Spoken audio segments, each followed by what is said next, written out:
ఓం తత్పురుషాయ విద్మహే మహాదేవాయ ధీమహి తన్నో రుద్రః ప్రచోదయాత్. అఘోరేభ్యో ఖగోరేభ్యో ఘోరఘోరతరేభ్యః సర్వేభ్యః సర్వశర్వేభ్యో నమస్తే అస్తు రుద్రరూపేభ్యః. సద్యో జాతం ప్రపద్యామి సద్యో జాతాయ వై నమో నమః. భవే భవే నాతి భవే భవస్వమాం భవోద్భవాయ నమః. వామదేవాయ నమో జ్యేష్ఠాయ నమః శ్రేష్ఠాయ నమో రుద్రాయ నమః కాలాయ నమః కలవికరణాయ నమో బలవికరణాయ నమో బలాయ నమో బలప్రమథనాయ నమః సర్వభూతదమనాయ నమో మనోన్మనాయ నమః. ఈశానః సర్వవిద్యానామీశ్వరः సర్వభూతానాం బ్రహ్మాధిపతిర్బ్రహ్మణోధిపతిర్బ్రహ్మా శివో మే అస్తు సదాశివోం.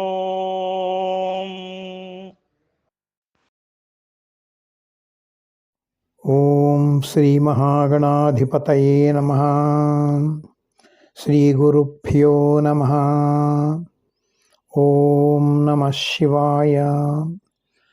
మహాశివరాత్రి సందర్భంగా శివప్రసాదితమైన నా వాక్శక్తితో మహాశివుని పంచముఖ మంత్రములు ఆ వివరణ మనం ఇప్పుడు చెప్పుకుందాం. ఇప్పుడే మన శ్రీ వెనుతురుపల్లి వెంకట సూర్యనారాయణమూర్తి గారు పఠించినటువంటి ఈ పంచముఖేశ్వర వేద మంత్రాలు మనమంతా శ్రవణం చేశాం కదా. ఈ మంత్రాలు ప్రతి శివాలయంలో కూడా శివార్చన సమయంలో ముఖ్యంగా మహాన్యాసంలో మనకు వినబడుతుంటాయి. దీనికి ముందుగా శివుని యొక్క 3 రూపాలు ఏమిటి అనేది మొట్టమొదటి తెలుసుకుందాం. ఒకటి నిరాకార నిర్గుణ రూపం, అస్సలు ఆయన స్వరూపం అదే. తర్వాత రెండవది అరూప రూపం అంటారు, అంటే ఫామ్లెస్ ఫామ్ అన్నమాట.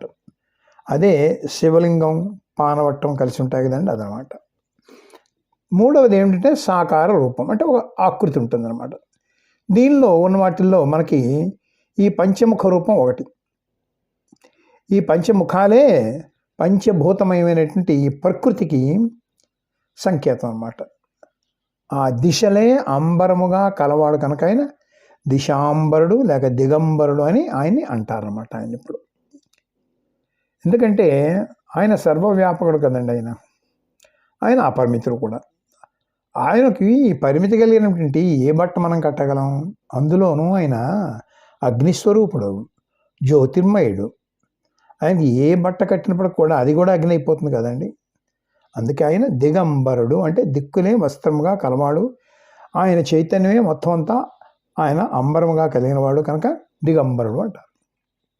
ఇప్పుడు ఆ పంచముఖాలు ఏమిటో ఒకసారి మనం చూద్దాం. ఆ శ్లోకం, దానికి సంబంధించిన శ్లోకం ఒకసారి చూద్దాం. ప్రాచ్యాం తత్పురుషం విద్యాత్ అఘోరం దక్షిణాముఖం సద్యోజాతం ప్రతీచ్యాంతో వామదేవముదంముఖం ఈశానం ఊర్ధ్వవక్త్రం స్యాత్ శంభో పంచముఖ క్రమ. తూర్పు నుండే ముఖాన్ని తత్పురుష ముఖం అంటారు. దక్షిణం ఉండేటి ముఖాన్ని అఘోర ముఖం అంటారు. పశ్చిమ ముఖాన్ని సద్యోజాత ముఖం, ఉత్తర ముఖాన్ని వామదేవ ముఖం అంటారు. ఊర్ధ్వముఖాన్ని ఈశాన్య ముఖం అంటారు. ఇది పంచముఖాల క్రమం. ఈ క్రమంలోనే మనం ఇప్పుడు మన వివరణ కూడా చెప్పుకుందాం అన్నమాట. ఆ ఒక్కొక్క దిశలో ఉండేటువంటి ఆ ముఖ దర్శనం చేస్తూ ఆ శివస్మరణ కూడా చేసుకుందాం. మొదట తూర్పు ముఖం మంత్రం విన్నాం కదా. ఇప్పుడు ఆ మంత్రం ఒక్కసారి. తత్పురుషాయ విద్మహే మహాదేవాయ ధీమహి తన్నో రుద్ర ప్రచోదయాత్. అంటే ఏంటి? ఆయన తూర్పు దిశ ముఖాన్ని తత్పురుషం అంటారు, మనం చూసాం. తత్ అంటే ఏమిటి? ఆ పురుషుడు అంటే ప్రస్తుతం మన దగ్గర లేడు, ఆయన ఎక్కడో దూరంగా ఉన్నాడు. అందుచేత తూర్పు దిశ అధిష్టాన దేవత అయినటువంటి ఆ పరమాత్మని మనం తెలుసుకోవాలి. తెలుసుకుంటాం. ఎలా తెలుసుకుంటాం? ఆ మహాదేవుడే మనకి తెలుసుకునేటట్టు చేయాలి, ఆయన ధ్యానించాలి మొట్టమొదట. అలాంటి మహారుద్రుడు తనను తెలుసుకునేటువంటి రీతిలో మన ధ్యానాన్ని ప్రేరేపించుగాక అని ఈ మంత్రంలో ముందు శివుని వేడుకుంటాం. తర్వాత దక్షిణ ముఖ మంత్రం అఘోరేభ్యోత్థఘోరేభ్యో ఘోర ఘోర తదేభ్య సర్వేభ్యో నమస్తే అస్తు రుద్ర రూపేభ్య అని మంత్రం చూసాం. అఘోర ముఖం అంటే శాంత ముఖం అన్నమాట, ఆయన సత్వరూపం. అది ఘోర ముఖం అంటే రౌద్ర క్రోధ ముఖం అన్నమాట, అది రాజస రూపం. ఘోరతర అఘోరతర అన్నమాట, అంటే తామస రూపం అన్నమాట. ఘోరతర అనొచ్చు, అంటే ఘోరాతి ఘోరం అనొచ్చు అన్నమాట, అది తామస రూపం. ఈ ముఖం నీలకాంతితో ఉంటుందన్నమాట. అంటే సదా సర్వత్రా సకల జీవుల్లో కూడా త్రిగుణాత్మనుగా ఉండేటువంటి అఘోర రుద్ర రూపం నమస్కరిస్తున్నాను అని చెప్పారన్నమాట ఈయన. తర్వాత పశ్చిమ ముఖ మంత్రం తీసుకుంటే సద్యోజాతం ప్రపద్యామి సద్యోజాతాయ వై నమో నమః భవేనాతి భవస్తు మాం భవోద్భవాయ నమః. ఇది ఒకటి చక్కటి భావం అన్నటువంటిది. మొదట సదా యః అజాతః, ఎప్పుడు ఎవడైతే పుట్టడం, ఆయన పుట్టిగే ఉందండి, ఆయన ఉన్నవాడు ఆయన ఒక్కడే కదా. రెండవది సదా యః జాతః, ఎప్పుడు కావాలంటే అప్పుడు పుట్టగలడు కూడా ఆయన. ఎప్పుడు కావాలంటే ఏ రూపం కావాలంటే ఆ రూపం, తన ఇచ్చ ప్రకారం కూడా ధరించగలడు, తాను ఆవిర్భవించగలడు కూడా. మూడవది అప్పటికప్పుడు కావాలంటే కూడా ఆయన కలగలడు. చూడండి నరసింహ అవతారంలో ఏం చేశాడు ఆయన, ఇన్స్టంట్ అపియరెన్స్. ఇలా రెండు కప్పులు కొట్టడంతో వెంటనే వచ్చాడు కదండి, అదనమాట. అంటే ఎప్పుడు పుట్టనివాడు, ఎప్పుడైనా పుట్టేవాడు, అప్పటికప్పుడు కూడా ఎప్పుడైనా కలిగేవాడు, తను ఆవిర్భవించుకునేవాడు, వాడిని సజ్జోజాతం అంటారన్నమాట. అటువంటి వాడిని నేను ప్రపద్యామి, శరణు వేడుతున్నాను, ఆశ్రయిస్తున్నాను అని. భవేన భవస్వ మాం, మళ్ళీ పుట్టి మళ్ళీ నన్ను నువ్వు కనిపెట్టుకుంటూ ఉండేటట్టుగా ఈ భవసాగరంలో పడేటట్టు మాత్రం నా బుద్ధిని ప్రేరేపించక మహానుభావా. అతి భవే, ఈ జన్మ నుంచి అతి లంఘించి, అంటే గంత అనమాట, ఒక గింత గంత అనమాట చేసి అలా తరించేటట్టుగా నన్ను ప్రేరేపించు నా బుద్ధిని. భవోద్భవాయ నమః అని భక్తుడు భవము నుంచి ఉద్భవ స్థితికి, అంటే భవమే లేని ఉన్నత స్థితి, ఉద్భవం అన్నమాట, ఉన్నత స్థితికి చేయొచ్చు. అలాంటి మహాదేవ నిన్ను నమస్కారపూర్వకంగా నేను నీకు వేడుకుంటున్నాను అని ఈ మంత్రంలో చెప్తున్నారన్నమాట. ఈ పశ్చిమ ముఖం సత్వగుణ సంకేతంగా ధవళ వర్ణంలో ఉంటుంది. ఇప్పుడు ఉత్తర ముఖ మంత్రం వామదేవాయ నమో, జ్యేష్ఠాయ నమో, రుద్రాయ నమః, కాలాయ నమః, కాలవికరణాయ నమః, బలవికరణాయ నమః, బలప్రమథనాయ నమః, సర్వభూత దమనాయ నమః, మనోన్మనాయ నమః. ఇది గౌరవర్ణ ముఖం అంటారు, అంటే ఎరుపుతో కూడినటువంటి తెలుపు అన్నమాట. ఇది ఈ ఉత్తరముఖ మంత్రంలో సృష్టి స్థితి లయలు ఈ మూడిటికి అతీతమైనటువంటి రుద్ర రూపం మనకి దర్శింపజేస్తున్నారు అన్నమాట. ఇప్పుడు సృష్టిపరంగా ఏంటంటే వామదేవాయ నమః, వమనత్వం అంటే ఏంటన్నమాట, వెళ్ళగక్కడం.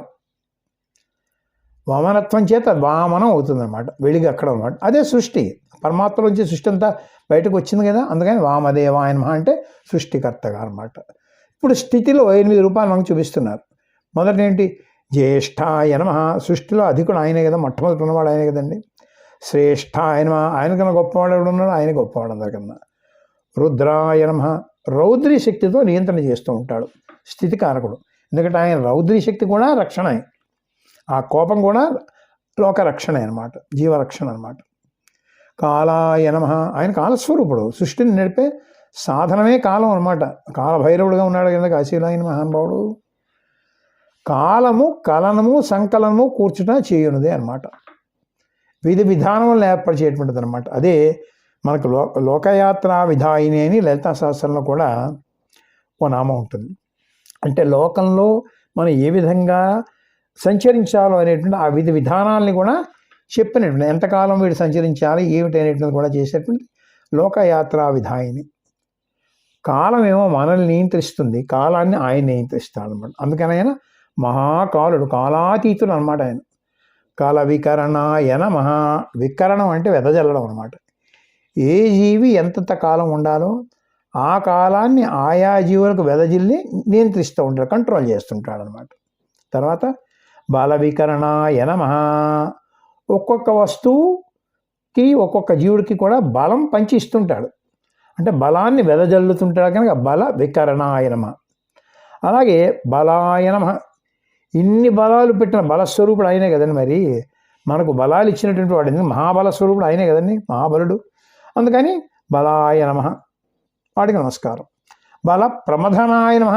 బలంతో విర్రబిగే వాళ్ళకి, అంటే నేను బలవంతుణ్ణి అని ఉంటుంటారు చూసారు, వాళ్ళని మథనం చేస్తుంటాడు కనుక బల ప్రమథనాయ నమః.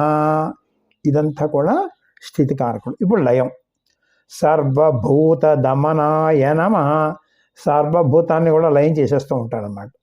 తర్వాత మనోన్మనాయ నమః. ఇదండి పరాతత్వంలోకి అనమాట. అది అంటే మనస్సు యొక్క సంకల్ప వికల్పాలు ఉండనటువంటి నిశ్చలమైనటువంటి స్థితి ఏదైతే ఉంటుందో అదే మనస్సు యొక్క ఉన్మన స్థితి అంటనమాట. అంటే మనోలయమయ్యేటువంటి స్థితి, మనస్సు కూడా లేనటువంటి స్థితి అనమాట. అది మనః ఉన్మని. అంటే ఉన్మని అంటే మనస్సుకు అతీతంగా ఉండేది, మనస్సుకి అత్యంత ఉత్కృష్ట స్థితిలో లయం అవడమే మనోన్మన స్థితి అంటనమాట. కుండలిని పరంగా చూస్తే భూమధ్యంలో ఉండే ఆజ్ఞాచక్రానికి సహస్రారానికి మధ్యని 8 భూమికలు ఉంటాయి. అవే వామదేవ అనేటువంటి శక్తులు అన్నమాట. ఇది చక్రన్యాసం చేసేటువంటి యోగులు ఆజ్ఞాచక్రం నుంచి చేసే యోగ సాధన అన్నమాట. అది అందుకని గురుముఖంగా తెలుసుకోవాలి.